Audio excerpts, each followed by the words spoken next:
Hey everyone!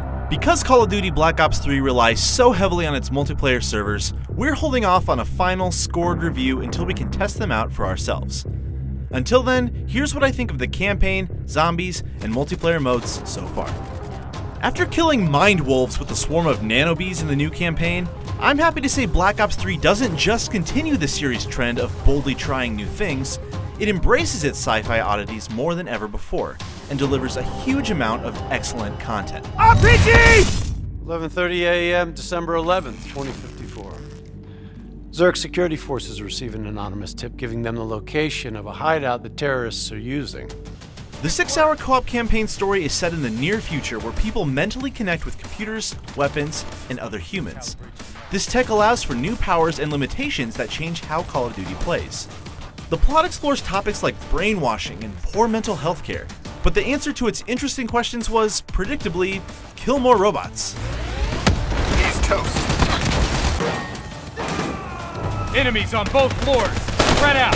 Killing robots is a blast, thanks to varied enemy designs and 3 flavors of new mind powers. Blow things up, beat things up, and control your enemies. Each power tree has its own playstyle, and you'll want to put points into just one so you can still level up your perks and weapons.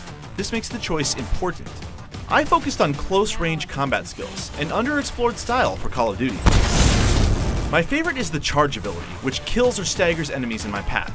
The ground pound is great for groups, and invisibility is perfect for sneaking to cover or reviving allies. I haven't seen this much utility in a Black Ops game before, and it's a terrific addition. Many levels satisfyingly allow for the smart use of powers and cover in co-op. When someone else is damaging and disabling enemies with fire blasts and bee swarms, it's easy to line up a charge to finish them. Powers don't replace Black Ops 3's well-refined shooting though. Cooldown timers means you still have to know how to handle a gun. This creates a real and refreshing reason to replay the campaign, learning new powers, testing them out, and conquering old challenges in new ways. But I was disappointed that many of the great high mobility mechanics we see in multiplayer were locked behind an easy-to-miss tech tree in the campaign. It's commendable that Treyarch wants to give us the option to play a simpler kind of Call of Duty, but one of the coolest new features shouldn't be so difficult to find and activate. Hardpoint locked down. In competitive multiplayer, everyone has a great new thruster pack. It's similar to the one from last year's Advanced Warfare, but different enough to have its own nuances. Movements feel smooth, easy to control, and offer tons of precision.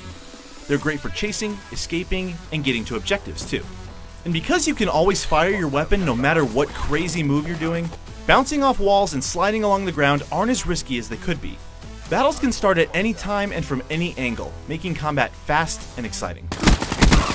Black Ops 3 brings back Pick 10 loadouts, which let you select 10 weapon attachments, perks, grenades, and more to take into battle.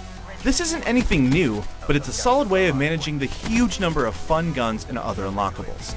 The most important change is that now you pick a character from a diverse pool of specialists, and each has its own exclusive power and weapon.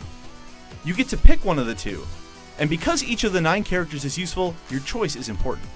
If you can see enemies through walls, the team needs you around to defend important objectives. These powers are game-changing, but they recharge slowly, so you have to be smart about when to use them. Hostile UAV above. Only through me, the Shadow Man, will you find your redemption. The new Zombies co-op mode Shadows of Evil is the best version of the undead slaying mode in Call of Duty yet. It has its own progression system, the 1940s urban style setting is gorgeous, and its wave-based combat lasts as long as you can hold out. Shadow of Evil's 4 noir-esque characters, a magician, a boxer, a cop, and a burlesque dancer, are liars and killers thrown together against their will. Their interactions and the ways they do and don't trust their new allies grow more interesting as you explore new parts of Morgue City. And best of all, the magician is voiced by none other than Jeff Goldblum. Hey, Magic Man, you got something to do with all this? One of your spells go wrong or something? No, I'm an illusionist. I deal in misdirection and theatrics. It plays much like the Zombies mode has before. You earn cash to unlock new weapons and paths. But thanks to a new persistent XP and perk system, you can customize your gear before a match begins. This opens up some opportunities for teamwork. One big change is the ability to become the beast and rip the undead apart. It's incredibly powerful, but it doesn't last long. Choosing when to use it and when to save it adds a satisfying new tactical choice on top of the already cooperation-heavy zombies mode. With each subsequent transformation, I grow ever more confident with my tentacles. That's it for now. Stay tuned to IGN over the next 48 hours for our final review. And for more on Call of Duty Black Ops 3, keep it locked to IGN. UAV inbound.